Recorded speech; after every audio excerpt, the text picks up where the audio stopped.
Every Java program you have written so far has been single-threaded. There is one main thread, the JVM creates it automatically and uses it to call your main method. Every line executes one after another in a single sequence. This works perfectly for simple programs. But imagine a music player, while the song plays, you also want the progress bar to update and still be able to click pause. These three things need to happen at the same time. A single thread cannot do that. If it is busy playing music, it cannot update the progress bar simultaneously. Multithreading is the solution. A thread is an independent path of execution inside a program. Multiple threads share the same program memory, the same heap, the same loaded classes, but each has its own call stack, its own local variables, and its own program counter tracking which line it is currently executing. This sharing of memory makes threads lightweight compared to starting entirely separate processes. Java provides the thread class as the foundation for creating threads. The simplest way to use it is to extend thread and override the run method. The run method is where you put the code you want this thread to execute. But here is the most important rule: you never call run directly. Calling run directly just calls it as a normal method on the current thread. You must call start.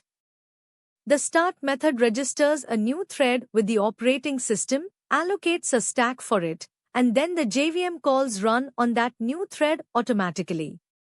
Without start, there is no new thread. Let us walk through this code step by step. We have two classes here: print numbers and main. Print numbers extends thread, which means each object of this class will be capable of running as an independent thread of execution. Starting with the print numbers class. It has one field called thread name which is used to identify which thread is printing at any given moment. The constructor takes a name parameter and assigns it to thread name. The run method is where the thread's actual work is defined.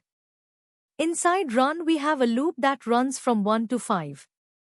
On each iteration we print the thread name followed by the current number. Then we call thread.sleep with 500 milliseconds.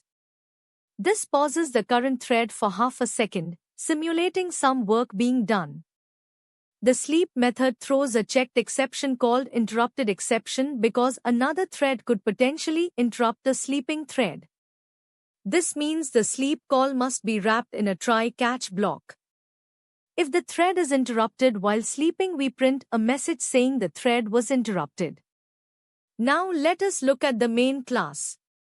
We create two print numbers objects, one call @t1 with the name thread A and one call @t2 with the name thread B.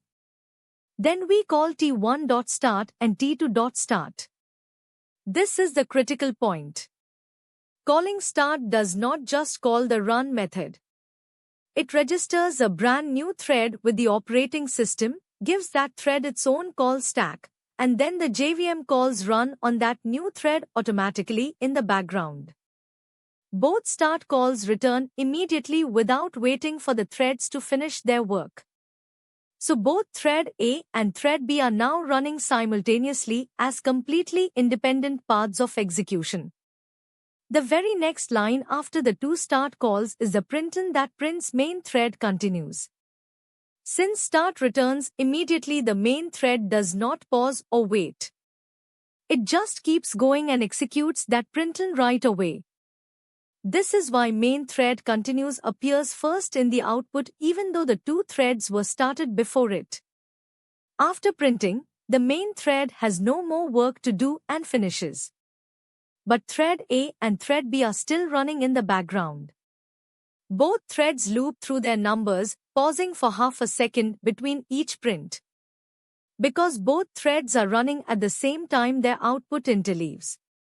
Thread A prints 1, then thread B prints 1, then thread A prints 2, then thread B prints 2, and so on. The exact order of interleaving is not guaranteed. It depends entirely on how the operating system scheduler decides to allocate CPU time between the threads. If you run this program multiple times, you may see slightly different ordering. This non-deterministic interleaving is the visual proof that both threads are genuinely running simultaneously and independently of each other. Thread.sleep is worth noting separately. It is a static method, which means it always pauses whichever thread calls it, not any specific thread. The value you pass is in milliseconds, so 500 means half a second of pausing. When you extend thread, your class becomes a thread. But in object-oriented design, a class should represent what something is. Your task, printing numbers, downloading a file, processing data, is not a thread. It is a task that happens to run on a thread. These are two different concepts, and mixing them by forcing your class to extend thread is poor design. Runnable separates the task from the thread that runs it. Your class implements runnable, it is a task. You then hand that task to a thread object, which is the worker. The thread runs your runnable. This separation of concerns is cleaner and more flexible. The practical advantage is critical. Java only allows a class to extend one parent. If your class already extends something important, say an abstract base class in a framework, you cannot also extend thread. But you can always implement runnable because Java allows implementing multiple interfaces. This makes runnable the universally applicable approach. Java 8 made runnable even more convenient through Lambda expressions. Because runnable has exactly one abstract method, run, it is a functional interface. You can replace the entire class definition with a single Lambda expression passed directly to the thread constructor. For short tasks, this is dramatically more concise. In modern Java, the even more powerful approach is to use the executor framework, a higher-level API that manages a pool of threads for you. But understanding runnable is the foundation for that as well. When you extend thread, your class becomes a thread. But in object-oriented design, a class should represent what something is. Your task, printing numbers, downloading a file, processing data, is not a thread. It is a task that happens to run on a thread. These are two different concepts, and mixing them by forcing your class to extend thread is poor design. Runnable separates the task from the thread that runs it. Your class implements runnable, it is a task. You then hand that task to a thread object, which is the worker. The thread runs your runnable. This separation of concerns is cleaner and more flexible. The practical advantage is critical. Java only allows a class to extend one parent. If your class already extends something important, say an abstract base class in a framework, you cannot also extend thread. But you can always implement runnable because Java allows implementing multiple interfaces. This makes runnable the universally applicable approach. Java 8 made runnable even more convenient through Lambda expressions. Because runnable has exactly one abstract method, run, it is a functional interface. You can replace the entire class definition with a single Lambda expression passed directly to the thread constructor. For short tasks, this is dramatically more concise. In modern Java, the even more powerful approach is to use the executor framework, a higher-level API that manages a pool of threads for you. But understanding runnable is the foundation for that as well. Every thread you create goes through a well-defined journey from birth to death. Understanding these states helps you know exactly what a thread is doing at any moment and why your program behaves the way it does. A thread begins in the new state the moment you create it with the new keyword. The thread object exists in memory, but no actual OS thread has been created yet. Nothing is executing. The thread is just a Java object at this point. When you call start, the thread moves to the runnable state. This means the thread is ready to run and has been handed to the operating system scheduler. But runnable does not mean the thread is actually executing right now. Multiple threads can all be runnable simultaneously, but only as many threads as there are CPU cores can actually be running at the exact same moment. The scheduler decides which runnable thread gets CPU time next. When the scheduler assigns a CPU core to the thread, it enters the running state. The run method is actively executing instructions. From running, a thread can move to the waiting or blocked state. If it calls thread.sleep, it pauses for the specified time and goes into a timed wait. It will automatically become runnable again after the time expires. If it calls wait on an object, it waits indefinitely until another thread calls notify. If it tries to enter a synchronized block that another thread is already holding, it blocks until that lock is released. In all these cases, the thread is not consuming CPU, it is parked until the condition is resolved. Finally, when the run method finishes normally, or throws an uncaught exception, the thread enters the terminated state. It is done. A terminated thread cannot be restarted. If you need the task again, you create a new thread object. Let us walk through this code step by step. We have two classes here: Lifecycle Demo and Main. This example directly observes and prints the state of a thread at each major point in its life cycle, making the thread states concrete and visible rather than just theoretical. Starting with the Lifecycle Demo class. It extends thread and overrides the run method. Inside run, we first print the current state of the thread using thread.currentThread.getState. Then we call thread.sleep with 1000 milliseconds to pause the thread for 1 second. Finally, we print that the run method is finishing. The interrupted exception is caught and handled with a stack trace print. Now let us look at the main class step by step.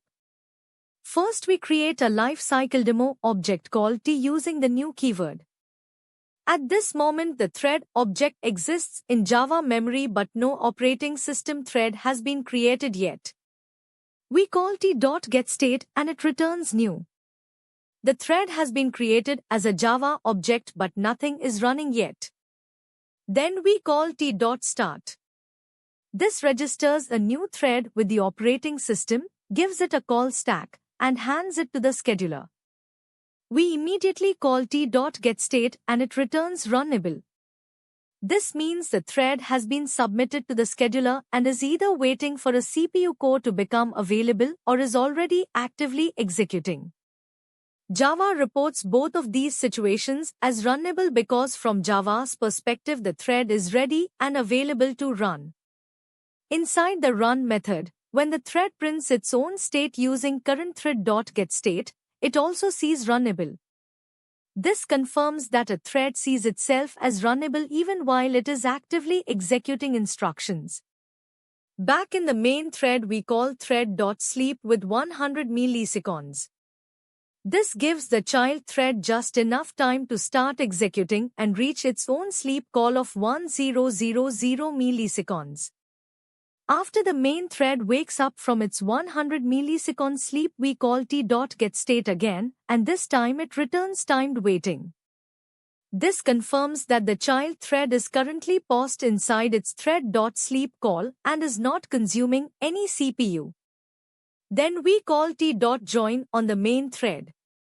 The join method makes the calling thread, which is main, pause and wait until thread T finishes its run method completely. Without this call, the main thread might reach the final getState check before T has finished, and we would see an inaccurate state. With join, we are guaranteed that T has fully completed before we check its state. After join returns, we call t.getState one final time and it returns terminated. The thread has finished executing its run method and is completely done. A terminated thread cannot be restarted. If you need the same task to run again, you must create a brand new thread object. The output shows new, then runnable from inside the run method, then timed waiting while sleeping, then run method finishing, and finally terminated after join returns. Imagine two people sharing a bank account. The balance is 1000. Person A wants to deposit 500. Person B wants to deposit 300. If both operations happen simultaneously without coordination, here is what can go wrong. Person A reads the balance, 1000. Person B reads the balance, also 1000 because person A has not written back yet. Person A adds 500 and writes 1500. Person B adds 300 to the 1000 they read, they write 1300. The final balance is 1300 instead of the correct 1800. 500 rupees vanished. This is a race condition, a bug that appears only when timing aligns a certain way and is notoriously difficult to reproduce and debug. The root cause is that a read-modify-write sequence that looks like one operation in your code is actually multiple separate steps at the machine level. Any thread can be interrupted between those steps by the scheduler inserting another thread. Java's solution is the synchronized keyword. When a method or block is synchronized, it is protected by a monitor, a built-in lock associated with every Java object. Only one thread at a time can hold the lock. When thread 1 enters a synchronized block, it acquires the lock. Thread 2 tries to enter the same synchronized block, sees the lock is taken, and is forced to wait in a blocked state. When thread 1 finishes and releases the lock, thread 2 acquires it and proceeds. The read-modify-write sequence is now atomic from the perspective of other threads. A synchronized method locks on the current object, this. A synchronized block lets you specify exactly which object to lock on, giving you finer control. Locking only the critical section rather than the entire method is better for performance because threads can still run non-critical parts of the method in parallel. Let us walk through this code step by step. We have two classes here, counter and main. This example directly demonstrates the difference between an unsafe unsynchronized increment operation and a safe synchronized one, showing exactly why synchronization matters in multi-threaded code. Starting with the counter class.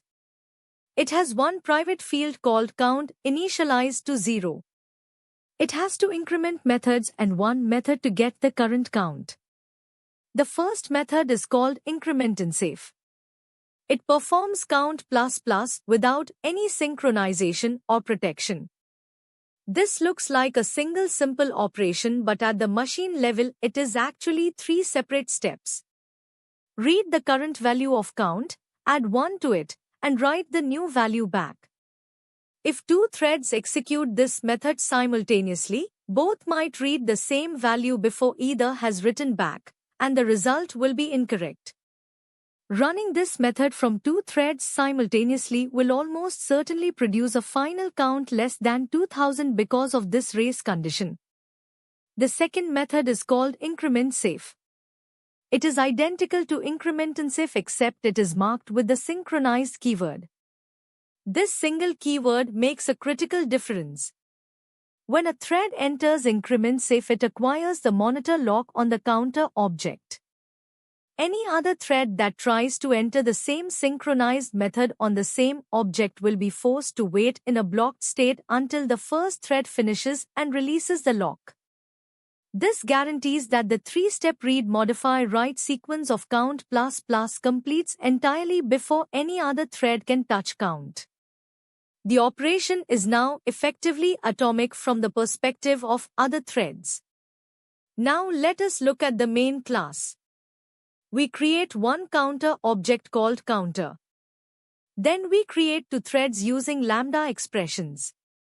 Both threads do exactly the same thing. They loop 1000 times and call counter.incrementSafe on each iteration. Both threads are operating on the same counter object.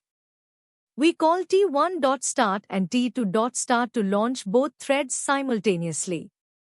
Then we call T1.join and T2.join. The join calls make the main thread wait until both T1 and T2 have completely finished their loops before continuing. Without join, the main thread might reach the println before either thread has finished and we would see an incomplete count. After both threads finish, we print the final count. Because we used increment save, the result is always exactly 2000. 1000 increments from each thread add up perfectly every single time.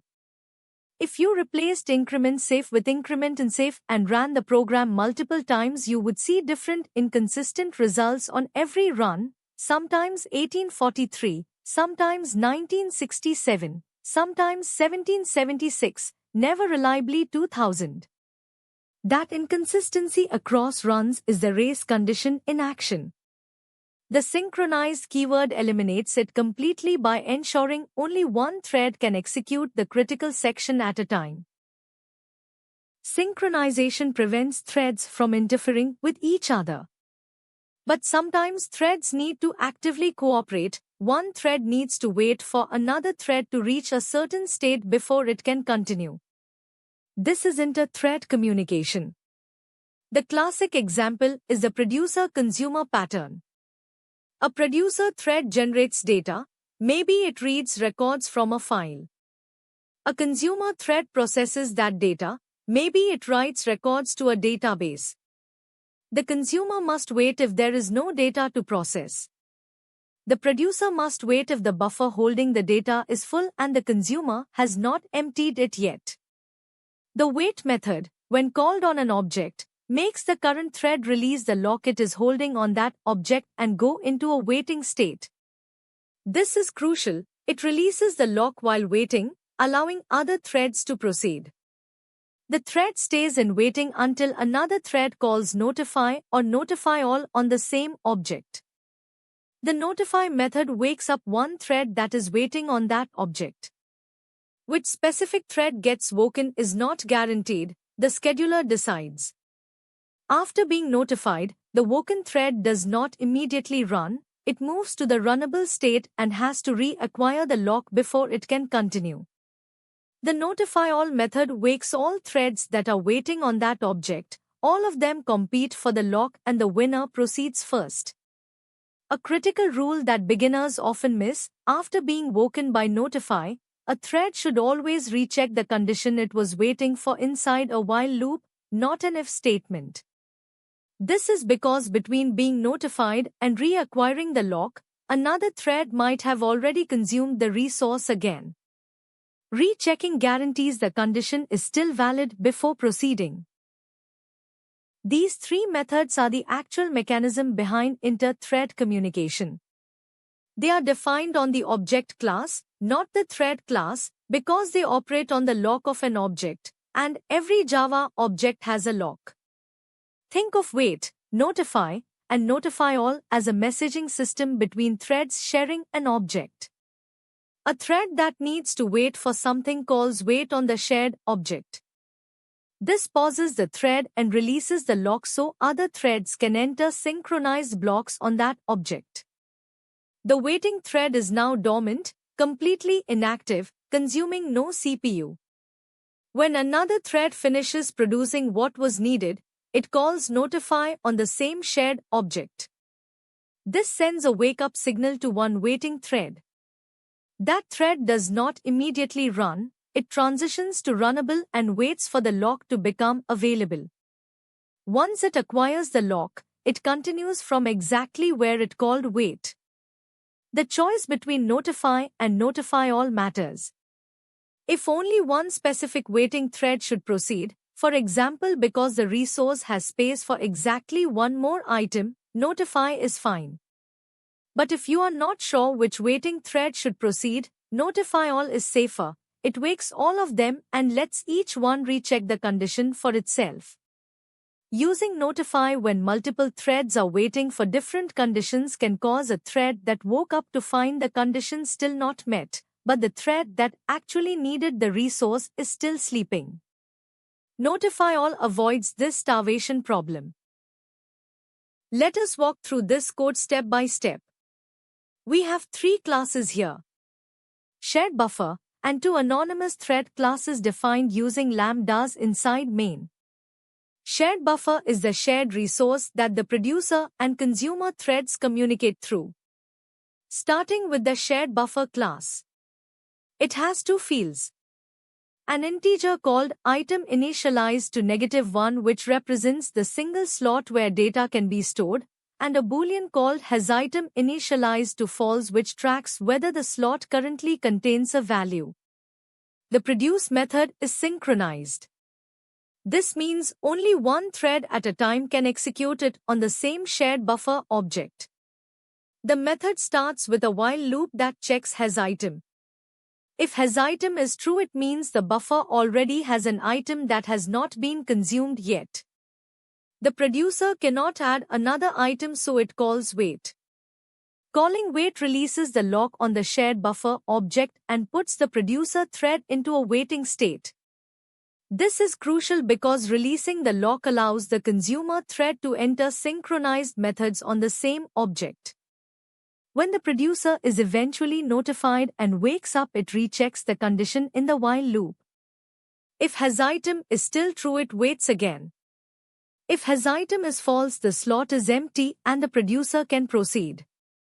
It stores the value in item, sets hasItem to true, prints that it produced the value, and calls notify to wake any thread that might be waiting on the shared buffer object, which in this case would be the consumer. The consume method is also synchronized. It starts with a while loop that checks whether hasItem is false.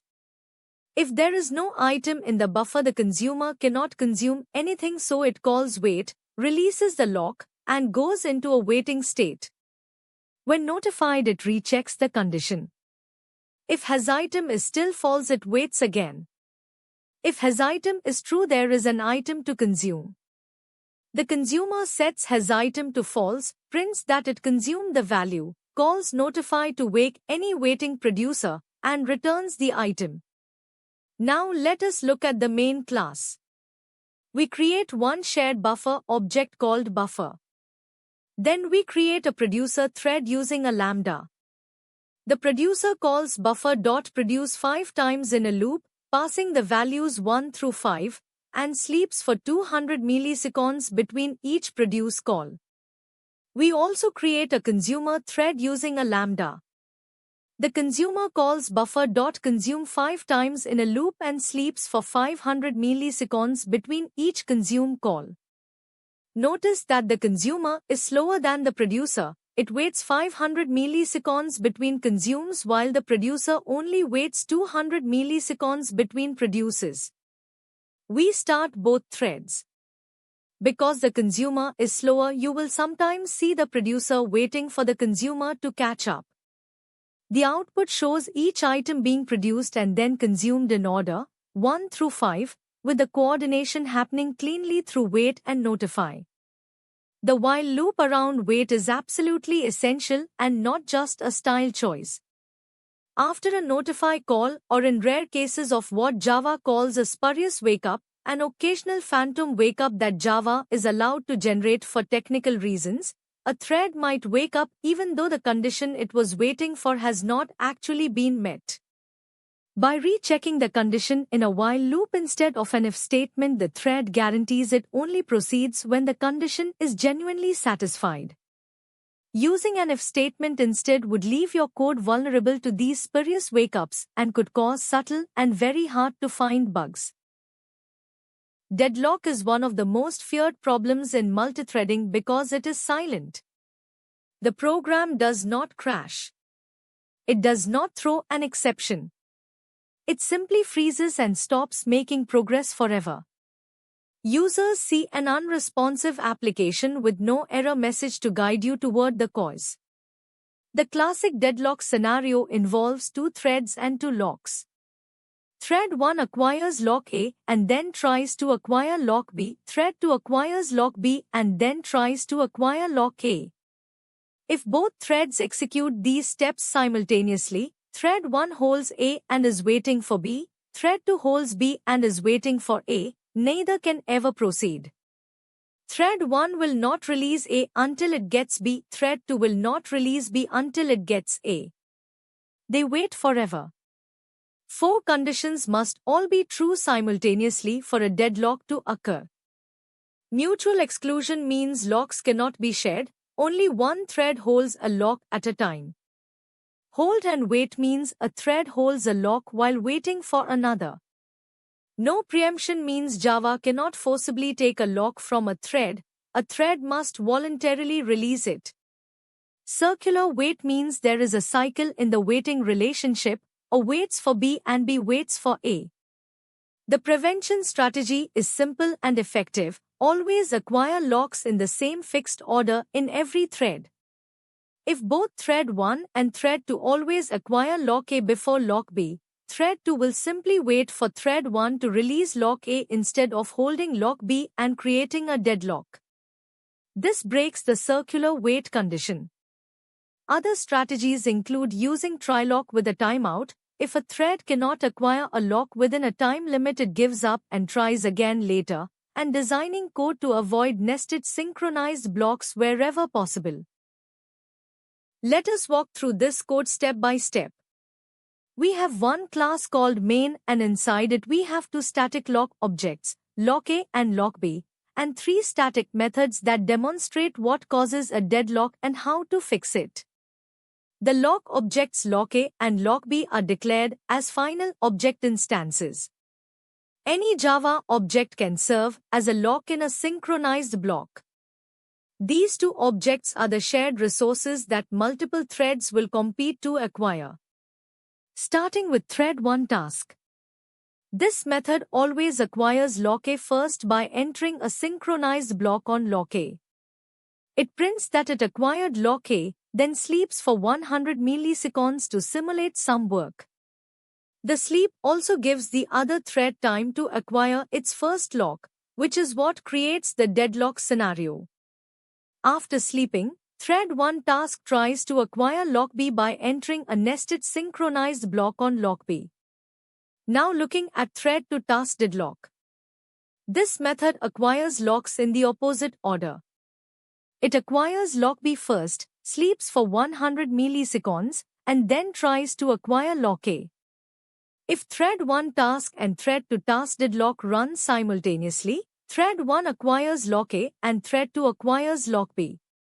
Then thread 1 tries to acquire lock B, but thread 2 is holding it and will not release it until it gets lock A. Thread 2 tries to acquire lock A, but thread 1 is holding it and will not release it until it gets lock B. Both threads are now waiting for each other forever. The program does not crash, it does not throw any exception, it simply freezes silently. This is the deadlock. Now looking at thread 2 task fixed. This is the corrected version. Instead of acquiring lock B first, it acquires lock A first, exactly the same order as thread 1 task. Now both threads want lock A first. Only one of them can get it at a time. Whichever thread acquires lock A first proceeds to acquire lock B and completes its work, then releases both locks. The other thread was waiting for lock A the whole time. Once the first thread releases lock A, the second thread acquires it and then acquires lock B in turn. Both threads complete successfully. There is no circular wait and therefore no deadlock. In the main method we run the fixed version. We create T1 using thread 1 task and T2 using thread 2 task fixed. Both are started simultaneously. Thread 1 acquires lock A first. Thread 1 then acquires lock B. Thread 1 completes and releases both locks. Thread 2 then acquires lock A and then lock B and completes as well. The output shows thread 1 acquiring lock A, then waiting for lock B, then acquiring lock B. Then thread 2 acquires lock A and then lock B. Everything completes cleanly with no freezing. The fix is elegantly simple. Consistent lock ordering across all threads eliminates the circular wait condition, which is one of the 4 requirements for a deadlock to occur. If every thread always acquires locks in the same fixed order, no circular dependency can ever form and deadlock becomes impossible. In production code, if you ever see an application freezing with threads showing blocked states in a monitoring tool, inconsistent lock ordering is the first thing to investigate. Thread priority is a way of telling the operating system's thread scheduler that this thread is more important than that one and should be preferred when deciding who runs next. Java represents priority as an integer from 1 to 10. Every thread starts with a default priority of 5, which is norm priority. You can change it using set priority before starting the thread. When multiple threads are runnable simultaneously and there is not enough CPU to run them all, the scheduler tends to give CPU time to higher priority threads more often. A thread with priority 10 will generally get more CPU time than a thread with priority 1. This can be useful for ensuring that critical background threads, like real-time data processing, get preference over less important housekeeping threads. However, there is a very important warning that you must internalize. Thread priority is entirely platform dependent. Java's thread priorities are mapped to operating system level thread priorities, and different operating systems handle them very differently. On some Linux configurations, all threads receive equal time regardless of priority. On Windows, the mapping exists but is not perfectly consistent. This means you can never write code that assumes a specific execution order based on priority. If your program's correctness depends on thread A always running before thread B, priority is not the tool. Synchronization and inter-thread communication are the correct tools. Thread priority is useful for soft performance tuning, slightly preferring one type of work over another, but never for enforcing correctness guarantees. Let us walk through this code step by step. We have 2 classes here: priority task and main. This example creates 3 threads with different priorities and demonstrates how priority can influence the order and speed of execution, while also showing why it should never be relied upon for correctness. Starting with the priority task class. It extends thread. The constructor takes 2 parameters, a name and a priority. Inside the constructor, we call setName to give the thread a readable identifier and setPriority to set its priority level. Both of these must be called before start is called on the thread. The run method first prints the thread name and its priority, then runs a loop that counts from 0 to 100 million, and finally prints that it has finished along with the final count. This counting loop represents CPU-intensive work that takes a noticeable amount of time to complete. Now let us look at the main class. We create 3 priority task objects. The first is called low-thread and is given the minimum priority, which is 1. The second is called normal thread and is given the normal priority, which is 5. The third is called high thread and is given the maximum priority, which is 10. We first print the main thread's own priority. The main thread defaults to a priority of 5, which is the normal priority level. Then we start all 3 threads. All 3 become runnable almost simultaneously. The scheduler now has 3 threads competing for CPU time, and it tends to favor higher priority threads. This is why in the output, high thread typically starts and finishes first, normal thread completes next, and low thread finishes last. However, this ordering is not guaranteed. On different operating systems or different hardware configurations, the order may be completely different.